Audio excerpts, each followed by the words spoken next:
ఉన్న పలంగా రూపాయి చమేసి ఉద్యోగస్తులు 200 గజాలు 400 గజాలు అలా కట్టుకుంటే జేసీబీలు పెద్ద పెద్ద మిషన్లు తీసుకొని వెళ్ళి పాపం నేలమట్టం చేసిండు. క్రిమినల్ వేస్ట్, ఇసుక, సిమెంట్, మిగతాయి చట్టంలో ఒకవేళ ఇర్రెగ్యులారిటీ జరిగినా రెగ్యులరైజ్ చేయడానికి చట్టంలో నిబంధన ఉంది. వాళ్ళేం దోపిడీ చేయలే, లేకపోతే వాళ్ళేం దేశద్రోహం చేయలే. వాళ్ళు అమాయకంగా కొనుక్కున్నారు, దాంట్లో కట్టుకున్నారు. ఒకవేళ అనుమతులు లేవనుకోండి, రెగ్యులరైజ్ చేయడానికి you have a certain rules and regulations. Criminal waste గా మొత్తం ఉన్న పలంగా నేలమట్టం చేయాల్సిన అవసరం ఉందా సార్? ఇలా గవర్నమెంట్ స్కీమ్స్ అనౌన్స్ చేస్తుంది. మీరు గవర్నమెంట్ ల్యాండ్స్లో ఉంటే మీరు రెగ్యులరైజ్ చేయించుకోండి, మీరు బిల్డింగ్లు కట్టుకుంటే రెగ్యులరైజ్ చేయించుకోండి. ఇంకోటి, నువ్వు అయ్యప్ప సొసైటీ కడుపు ఫార్ములా ఇచ్చేది ఉండే, కట్ ఆఫ్ డేట్ ఇచ్చేది ఉండే.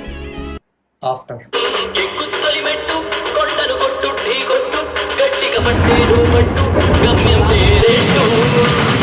ఇప్పుడు గుర్తు రాలేదు.